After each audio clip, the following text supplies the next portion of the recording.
Hey guys, इस video में हम ड्रैगन प्रिंस युआन क्यागी की स्टोरी देखने वाले हैं। लास्ट वीडियो में हमने सीजन 1 में जितनी स्टोरी भी कवर हुई है वो सब देखी थी, जिसमें हमने ये देखा कैसे जोयुआ ने अपने मेरिडियंस को ओपन किया, सुयुई का डिपार्चर एंड फाइनली जब जोयुआ एम्पायर की कैटास्ट्रॉफी सॉल्व हो गई उसके बाद जोयुआ याओ लू शुआनगांग के बताई हुई जगह पर जाने की जर्नी स्टार्ट करते हैं। ऑब्वियसली इनके साथ टुनटुन भी होता। ठीक है, इस होती आज की वीडियो की स्टार्टिंग। हमें सीन वू एम्पायर का दिखाया जाता जहाँ पर वू एम्पायर के लोग वू हुआंग को गुड विशेष दे रहे थे। वू हुआंग अपने में बोल रहा था, वू याओ मैं तुम्हें ये दिखा दूंगा ट्रू ड्रैगन कौन है। In next moment scene sword empire पर शिफ्ट होता। माउंटेन पीक की ओर से एक फिगर कहीं जाने की तैयारी में होता। उसकी अपीयरेंस यूथ की एंड उसकी बैक पर लॉन्ग सॉर्ड साइन कर रही होती है। वो खुद में ही बोलता है सेंट्रीमेंट्स डोमेन, मुझे वहाँ पर अपनी सॉर्ड को शार्पन करने के लिए कोई राइवल चाहिए। फिर हमें 1000 बीस्ट एम्पायर का सीन दिखाया जाता जहाँ पूरी सिटी बीस्ट रोर की एको से गूंज रही थी। इसी एको के बीच में किसी विंग टाइप बीस्ट की बैक पर एक यंग लेडी बैठी होती है जिसकी ग्रीनरी लॉन्ग हेयर्स हवा के साथ फ्लो कर अलग ही शाइन करे जा रहे थे। उसके शोल्डर पर एक छोटी सी ब्लू बर्ड होती है। वो यंग लेडी उस बर्ड से कहती है, लिटिल फर्स्ट फाइनली हम बाहर खेलने जा सकते हैं। सुनने में इस बार सेंट्रीमेंट डोमेन वाली जर्नी काफी मजेदार होगी, कई सारे फॉर्मिडेबल इंडिविजुअल्स अपीयर होंगे। आई होप वो बोरिंग ना हो। इसी के साथ उस यंग लेडी के कमांड से वो विंग्ड बीस्ट फ्लाई करते हुए एक डायरेक्शन की ओर फ्लाई करता, जिसके बाद हमें एक मार्शल कोर्टयार्ड का सीन दिखाया जाता जहाँ पे जेनेसिस क्वी वायलेंटली बस्ट होती है। उस क्वी के बस्ट होने से कई सारे फिगर फोर्सफुली पीछे खींचे चले जाते हैं। एक फिगर हंसते हुए बोलता, तुम सब वीक हो, फादर से कहना मैं सेंट रिमेंस डोमेन को एक्सप्लोर करने जाऊंगा, यहाँ पर रहना मीनिंगलेस है। जैसे वो फिगर वहाँ से डिसअपियर होता वहाँ पर सभी खुशी से झूम उठते। वो एक दूसरे से बोलते, फाइनली ये मॉन्स्टर चले गया, मुझे उनके लिए बुरा लग रहा है जो सेंट रिमेंस डोमेन में इसे फेस करेंगे। सीन यहाँ से दूर नॉर्थन रीजन कैंगमंग कॉन्टिनेंट के नोबल जूकी क्लेन का दिखाया जाता। ड्विलिंग के सामने एक सर्वेंट किसी को रिपोर्ट कर रही होती है, मिस टाइम हो गया, क्लेन लीडर ने हमें जाने के लिए बोल दिया, साथ ही एवी का तुम्हें ग्रेटेस्ट गिफ्ट लाना होगा। जिसके बाद हमें उस लेडी की अपीयरेंस दिखाई जाती है। उसकी बॉडी के कर्व साफ साफ दिखाई दे रहे थे जो एक सॉफ्ट बेड पर लेटी हुई थी।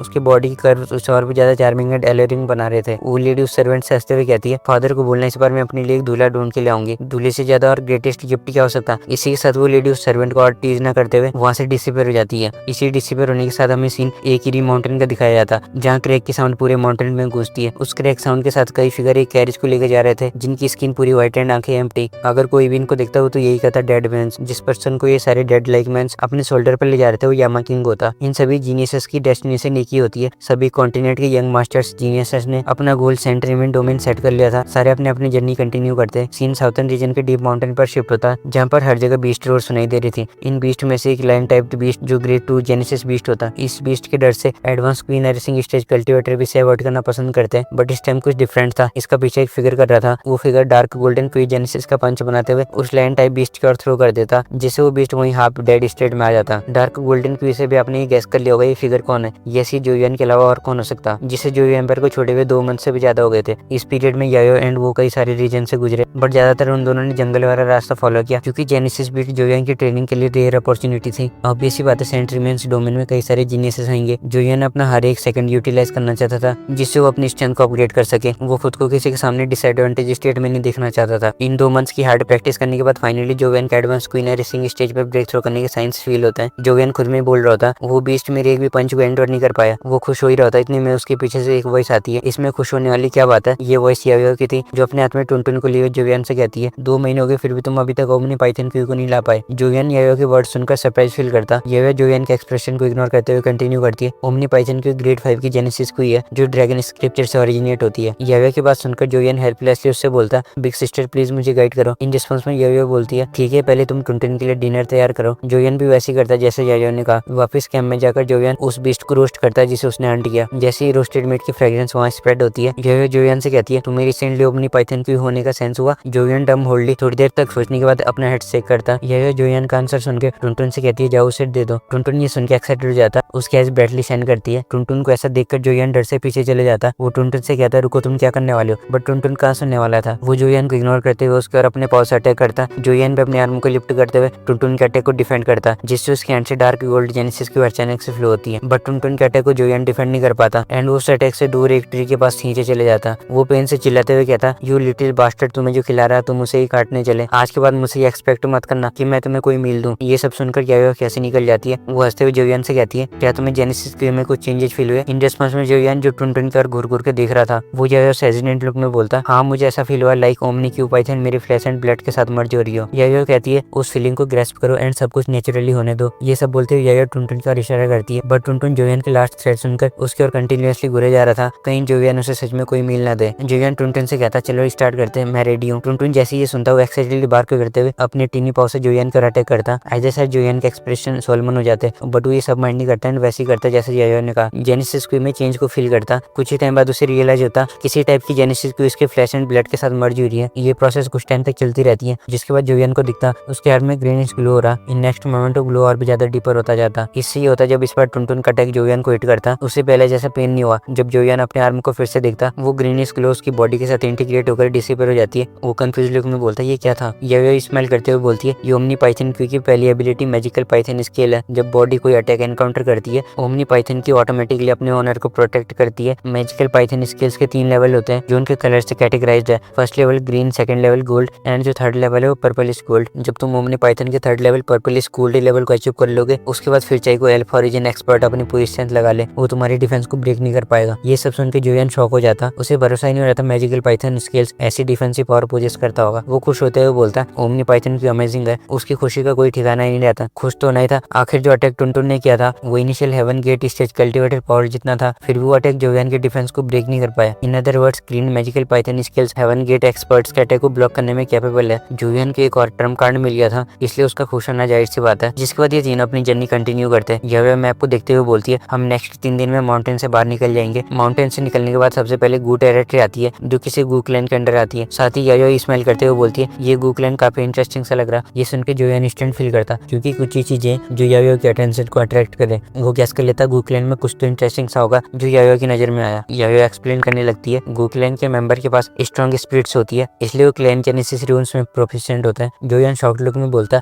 कहीं ऐसा तो नहीं Gu clan spirit tempering method possess करता हो। इन रिस्पॉन्स में यायो कहती है अकेले स्पिरिट टेम्परिंग मेथड सभी क्लैन मेंबर की स्पिरिट्स को स्ट्रॉन्ग नहीं बना सकता। More like Gu clan spirit refining tower on करता होगा जिससे किसी की भी स्पिरिट टेम्पर की जाए। ये सब सुन के जोयन इंस्टेंट फील करता। वो खुद में ही सोचता अभी उसकी स्पिरिट मिड इलिस्ट्रेट स्टेज पर है, अगर उसे स्पिरिट रिफाइनिंग टावर में जाने का मौका मिले फिर उसकी स्पिरिट एडवांस इलिस्ट्रेट स्टेज में एडवांस हो सकती है, जिससे वो ग्रेड 3 के जेनेसिस सिंबल्स प्रैक्टिस कर पाएगा। ये सब सोचकर जोयन खुश हो रहा होता, बट उसका बैड लक। वो अपने ख्यालों से बाहर आकर बोलता ऐसा कल्टिवेशन ट्रेजर कोई क्यों किसी आउटसाइडर को यूज करने देगा। वो सही करते हुए कहता इससे हमारा कोई लेना देना नहीं है। इस माउंटेन से बाहर जाने के बाद हम गू टेरिटरी से अपनी जरूरत की चीजें बाई करने के बाद सेंट्रीमेंट डोमेन्स की जर्नी कंटिन्यू करेंगे। यह भी एग्री करती है। साथ ही वो जोयन को रिमाइंड भी करवाती है सेंट्रीमेंट डोमेन्स में कई सारे जीनियसेस आएंगे, इसलिए खुद की स्ट्रेंथ को बढ़ाने में फोकस करो। मैंने तुम्हें जो ग्रेड 2 जेनेसिस रून दिया उसे प्रैक्टिस करो। जोयन को भी ना चाहते हुए सब कुछ एक्सेप्ट करना पड़ता। वो यायो के दिए हुए रून को प्रैक्टिस करने लगता। ये प्रोसेस 3 दिन तक चलती है। सीन माउंटेन के सेंटर का दिखाया जाता। Join silently cross legged position में बैठा होता। उसके चारों ओर जेनेसिस को फ्लो होते हुए उसकी बॉडी में एंटर करती है। जोयन ये प्रोसेस 2 आवर तक कंटिन्यू करता। फाइनली 2 आवर्स के बाद उसकी आईज ओपन होती है। जैसे वो अपनी आईज ओपन करता उसकी आईज डार्क गोल्ड लस्टर से भर जाती है और चारों ओर जेनेसिस की राइज होने लगती है। लाइक वो जेनेसिस की एयर के साथ कन्फ्लिक्टिंग स्टेट में हो। धीरे धीरे जिस जगह पर जोयन बैठा हुआ था वहाँ क्रैक्स की साउंड सुनाई देती है। वो एक्साइटेडली कहता advanced queen nourishing stage. Join की आंखों में अलग से चमक दिखाई दे रही थी। दिखेगी 2 महीने तक हार्ड प्रैक्टिस करने के बाद उसकी कल्टिवेशन में कुछ चेंजेस देखने को मिला। एडवांस्ड क्वीन नरिसिंग स्टेज में पहुंचने के बाद अब जोयन हेवन गेट स्टेज से एक स्टेप पीछे है। यायो उसे प्रेज करते हुए कहती है फाइनली तुम एडवांस्ड हो गए। 2 महीने की ट्रेनिंग ऐसी वेस्ट नहीं हुई। इसी के साथ वो माउंटेन से बाहर निकल जाते। जैसे जैसे वो सिटी की ओर बढ़ते उन्हें ह्यूमन से दिखने लगते। उनमें से मोस्टली सब यूथ्स होते हैं जो सेंट रिमेंस डोमेन को एक्सप्लोर करने आए। कई सारे लोग जोयन एंड यायो को देखते। जोयन तो क्या ही सबकी नजर यायो पर होती है। फाइनली कुछ दूर चलने के बाद उन्हें सिटी का गेट दिखाया जाता जिस पर 2 बड़े बड़े वर्ड्स गू सिटी इनग्रेव्ड थे। जोयन एंड यायो जब सिटी में एंटर करते उन्हें वहाँ पर दिखाई देता सिटी कई सारे बड़े बड़े टावर से फील्ड है। वो सिटी के सराउंडिंग्स को देखते देखते एक store known as precious treasure pavilion के सामने रुकता है। कुछ देर तक सोचने के बाद जोयन एंड यायो अंदर चले जाते हैं। जोयन को जेनेसिस रून प्रैक्टिस करने के लिए जेड टैबलेट एंड कई सारे बीस्ट ब्लड की जरूरत थी। उन्हें कुछ और सप्लीमेंट्स भी चाहिए थी क्योंकि इन 2 मंथ्स में उनका सारा स्टॉक खत्म हो गया, इसलिए उन्हें रीस्टॉक करना था जिससे वो अपनी जर्नी को अच्छे से कंटिन्यू कर सके। स्टोर के अंदर का सीन काफी डेकोरेटेड था। साथ ही वॉल्स पर कई सारे यूजफुल स्टफ्स टंगे हुए थे। जोयन इनका प्राइस देखकर शॉक हो जाता। लाइक ग्रेड 2 जेनेसिस रून का प्राइस कई 1000 क्रिस्टल्स, थर्ड ग्रेड जेनेसिस रून का प्राइस 10,000 क्रिस्टल से भी ज्यादा। ये प्राइस देखकर जोयन कैसे नहीं शॉक होता। जोयन यायो की ओर देखने लगता क्योंकि यायो की बैटल टैक्टिक जेनेसिस रून से रिलेटेड होती है, बट यायो जोयन को इग्नोर करते हुए उसका फोकस एक डैमेज टेक्स्ट रून पर जाता। वो उस टेक्स्ट को देखने के बाद जोयन के पास टुनटुन को देते हुए कहती है तुम टुनटुन के लिए खाने के लिए कुछ ले आओ। जोयन भी टुनटुन को लेके वहाँ से फूड और कुछ चीजें बाई करने चले जाता। कुछ ही टाइम बाद जोयन दूसरे स्टोर में जाता जहाँ वहाँ की वेट्रेस को एक लिस्ट पास करता जो उसे चाहिए था। वेट्रेस भी लिस्ट को पकड़ते हुए उस लिस्ट में जो मेंशन था उसे कलेक्ट करने में लग जाती है। जोयन एंड टुनटुन एक जगह पर बैठ जाते हैं। वो वहाँ पर वेट कर ही होते हैं। इतने में जोयन को कुछ सेंस होता। उसे फील होता लाइक उसे कोई स्ट्रेंजली देख रहा। वो जैसे पीछे मुड़ के देखता वो स्टैंड हो जाता क्योंकि उसे अपने सामने एक प्रीटी गर्ल दिखाई देती है जिसके ग्रीन हेयर शाइन कर रहे होते हैं। उसका मुंह किसी चीज को देखकर खुला का खुला ही रह जाता एंड आंखें एक्साइटमेंट में चमक रही थी। वो एक्साइटेड होकर जोयन की ओर बढ़ती है। इन नेक्स्ट मोमेंट जोयन को रियलाइज हो जाता उस लड़की की नजरें उस पर नहीं बल्कि टुनटुन पर है। जोयन उससे पूछता तुम्हें कुछ चाहिए क्या। जैसी वो लड़की ये सुनती है वो टुनटुन से अपना ध्यान हटाकर जोयन की ओर देखते हुए उससे कहती है, लिटिल ब्रदर क्या तुम मुझे इस छोटे से स्मॉल क्रिएचर को सेल करोगे, मैं कोई भी प्राइस देने को तैयार हूँ। जोयन जैसे ये सुनता उसके फेस पर mixed crying and laughing expression आ जाते हैं। टुनटुन के भी सेम एक्सप्रेशन थे। जोयन उससे कहता है नहीं ये सेलिंग के लिए नहीं है। टुनटुन कितना टेरिफाइंग है वो जोयन के अलावा और कौन जान सकता था। जोयन का आंसर सुनकर टुनटुन भी अपने पाव से उसे पैट करने लगता लाइक वो जोयन के आंसर से सेटिस्फाइड हो। आहिदे सेट जोयन के मना करने से वो ग्रीन हेयर्ड गर्ल एंशियस हो जाती है। वो हेजिटेंट लुक में बोलती है, लिटिल ब्रो मुझे इसे सेल करो, मैं तुम्हें 5 मिलियन जेनेसिस क्रिस्टल दूंगी। उसके टुनटुन पर टिकी हुई थी क्योंकि उसके पास एक स्पेशल एबिलिटी होती है जिससे उसे सेंस हो गया था टुनटुन कोई ऑर्डिनरी बीस्ट नहीं है। 5 मिलियन सुनकर एक बार के लिए जोयन भी सोच में पड़ जाता। वो सोचने लगता 5 मिलियन जेनेसिस क्रिस्टल जोयन पर का ईयरली रेवेन्यू है, आखिर ये लड़की कौन होगी। ऑल्दो जोयन ही सुन के सोच में पड़ जाता बट उसके लिए टुनटुन ज्यादा इंपॉर्टेंट होता, इसलिए वो बिना हेजिटेट किए हुए उसे रिजेक्ट कर देता। बार बार रिजेक्ट होने से वो ग्रीन हेयर्ड लड़की फ्रस्ट्रेट फील करने लगती है। वो अपने हेड को झुकाते हुए कुछ चैंट करने लगती है। इन नेक्स्ट मोमेंट उसके हेड पर पैटर्न अपीयर होता जो ग्लो कर रहा था। वो ग्लोइंग पैटर्न किसी बीस्ट की ब्लड लाइन को डिटेक्ट कर सकता था। टुनटुन की ब्लड लाइन से उससे कुछ ऐसा फील हो रहा था जो पहले कभी फील नहीं हुआ, इवन लिटिल फ्रॉस्ट को ऑब्टेन करते टाइम भी नहीं। वो अपने टीथ को ग्राइंड करते हुए सोचती है अगर मैं इस बीस्ट को फेल ही नहीं ले सकती क्यों ना दूसरा मेथड ट्राई किया जाए। इसे स्नैच करके वहां पर जेनेसिस की क्रिस्टल छोड़कर भाग जाऊंगी। लिटिल आइस ब्लू बर्ड अपने ऑनर की इंटेंशन समझ आती है। वो जोयन की ओर देख रही होती है, उसकी आइस से कोल्ड की फ्लो होती है। जैसी आइस ब्लू बर्ड अपीयर होती है जोयन डेंजर फील करता। वो सीरियस होते हुए उस बर्ड को घूरते हुए सोचता ये लड़की कोई ऑर्डिनरी गर्ल नहीं है, इस बात का प्रूफ ये बर्ड है। टुनटुन अपने आइस को क्लोज करने के बाद ओपन करते हुए उस बर्ड की ओर देखता जिससे वो बर्ड सप्रेशन फील करती है। वो बर्ड सप्रेशन फील करने के बाद उस ग्रीन हेयर्ड लड़की के पीछे चली जाती है। ये सब देखकर वो शॉक हो जाती है। उसका फेस पूरा ग्लूमी हो गया था क्योंकि उसका ये प्लान भी फेल हो गया, इसलिए पहले जैसे जोयन से पोलाइटली बोलती है, लिटिल ब्रो तुम इसे सेल करोगे, मैं कुछ भी देने को तैयार हूँ, तुम इस क्रिएचर के बदले में 1000 बीस्ट एम्पायर के कोई भी कल्टिवेशन रिसोर्सेज को ले सकते हो। जोयन ये सुन के सेटल्ड हो जाता। ये नेम उसने जो एम्पायर में सुना था। 1000 बीस्ट एम्पायर नेम सुनकर जोयन इजीली गैस कर लेता इस लड़की का स्टेटस 1000 बीस्ट एम्पायर में हाई होगा, इसलिए इसने एक बारी में बिना हेजिटेट किए 5 मिलियन जेनेसिस की क्रिस्टल ऑफर किया। वो ये सब सोचने के बाद टुनटुन को पैट करते उस लड़की से बोलता बार बार पूछना बंद करो, मैं इसे सेल नहीं करूंगा, तुमने देख लिया होगा ये कितना एक्स्ट्राऑर्डिनरी है, इसलिए तुम समझ सकती हो ये प्राइसलेस है। इतने में वो वेट्रेस भी लिस्ट में मेंशन सामान ले आती है। जोयन उस सामान को लेकर वहां से चले जाता। सरप्राइजिंगली वो ग्रीन हेयर्ड लड़की भी उसे फॉलो करने लगती है। जाहिर सी बात है वो इजीली गिव अप नहीं करना चाहती थी। जैसे जैसे वो जोयन को फॉलो करती है वो उससे बात करने के लिए रैंडमली क्वेश्चन पूछती है लाइक लिटिल ब्रो तुम्हारा नाम क्या और तुम कहाँ से आए हो, क्या तुम सेंटिमेंट डोमेन में जा रहे हो, अगर हाँ तो हम टीम फॉर्म कर सकते हैं। जोयन कुछ ही स्टेप्स चलने के बाद हेल्पलेस फील करता। वो उससे कहता है मैंने एक बार कह दिया मैं इसे सेल नहीं करूंगा, फिर भी तुम मेरे पीछे क्यों कर रही हो। इन रिस्पॉन्स में वो लड़की कहती है हमारा मिलना फेट में था, क्यों ना हम एक दूसरे के बारे में जाने। जोयन के पास इग्नोर करने के अलावा कोई और चॉइस नहीं रहती, इसलिए वो इग्नोर करते हुए वहां से चले जाता जहाँ याया उसका वेट कर रही थी। ऑब्वियस सी बात है वो ग्रीन हेयर्ड लड़की उसे फॉलो करती है। सीन उस सिस्टर का दिखाया जाता जहाँ याया थी। उसका फोकस अभी भी उस डैमेज्ड एंशिएंट टेक्स्ट पर था, बट इस टाइम पर यहाँ पर कुछ और डिफरेंट भी था। उसके पास में एक व्हाइट क्लोथ्स पहने हुआ लड़का होता, वो यूथ याया को देखकर स्माइल कर रहा होता लाइक वो कुछ बोलना चाहता। जैसे ही याया किसी चीज के सामने रुकती वो यंग मैन अपने सर्वेंट को उसे बाय करने के लिए बोलता, जिसके बाद हमें उस व्हाइट क्लोथ्स पहने हुए यूथ का नाम रिवील किया जाता। उसका नाम गुलैंग होता। गुलैंग आज काफी अच्छे मूड में लग रहा था, स्पेशली जब से उसने याया को देखा। याया की कैप्टिवेटिव लुक्स ने उसको हैरान कर दिया। गिवन गुक्लैंस रेपुटेशन वो गु टेरिटरी में काफी फेमस होता, इसलिए उसे लगा वो याया से इजीली बात कर पाएगा, बट सैडली याया उसे इग्नोर कर देती है। गुलैंग बुरा फील नहीं करता एंड उससे पूछने लगता मिस क्या तुम्हें ये डैमेज्ड जेनेसिस स्टोन चाहिए, मैं इस स्टोर का मैनेजर हूँ, तुम्हें जो चीज पसंद आई हो तुम ले सकती हो। जिसमें में याया कहती है जो भी मुझे पसंद आए मैं वो ले सकती हूँ। गुलैंग भी स्माइल करते हुए बोलता हाँ तुम ले सकते हो, वैसे भी ये चीजें यहाँ पर ऐसी पड़ी हुई है, बट मिस क्या तुम्हें वैल्यूएबल लगेंगी। जोयन भी वहाँ पर आ गया था। वो ये सब देखते हुए टुनटुन को पैट करते हुए बोलता तुम दोनों ट्रबल मेकर हो। याया जोयन के अराइवल को सेंस कर लेती है, जिसके बाद उससे कहती है तुमने सब कुछ ले लिया। जोयन भी नोट करता। गुलैंग जब ये देखता उसके फेशियल एक्सप्रेशन चेंज हो जाते हैं। वो समझ जाता है इन दोनों के बीच में कोई ऑर्डिनरी रिलेशनशिप नहीं है। फिर भी वो अपना कंपोजर नहीं खोता है। जोयन को ग्रीट करते हुए कहता मैं गुक्लैंग से गुलैंग हूँ। इन रिस्पॉन्स में जोयन कामली बोलता मैं जोयन। गुलैंग जब जोयन की कल्टिवेशन को पता करने का ट्राई करता वो फाइंड आउट करता जोयन की कल्टिवेशन क्वीन नरिशिंग स्टेज पर है, इसलिए वो जोयन को इग्नोर करते हुए उसका फोकस याया पर चले जाता और वो याया से कहता मिस मैंने अभी तक तुम्हारा नाम नहीं पूछा। याया उसके क्वेश्चन को इग्नोर कर देती है और गुलैंग से बोलती है जैसे तुमने पहले कहा था मैं कुछ भी ले सकती हूँ जो मुझे पसंद आए। याया जोयन उन चीजों को पैक करने के लिए बोलती है जो उसे चाहिए थी। ये सब देखकर गुलैंग की स्माइल और भी ज्यादा वाइडर हो जाती है। उसे लगा याया ने जैसे उसके गिफ्ट से एक्सेप्ट कर लिए, इसका मतलब उसने कुछ अकम्प्लिश कर दिया एंड कुछ ही टाइम बाद उसकी प्ले थिंग बन जाएगी। वो याया से कहता मिस तुम इस जगह पर न्यू लग रही हो, क्यों ना मैं तुम्हें इस सिटी में घुमाने ले जाऊँ। गुलैंग इससे आगे कुछ बोलता, इतने में याया जोयन से कहती है चले चलते हमें जो लेना था हमने ले लिया। ये सुनकर गुलैंग के फेशियल एक्सप्रेशन चेंज हो जाते हैं। उसके सारे ड्रीम्स शैटर्ड हो गए थे। जोयन गुलैंग का ऐसा एक्सप्रेशन देखकर मनी मन जोर जोर से हंसते हुए सोचता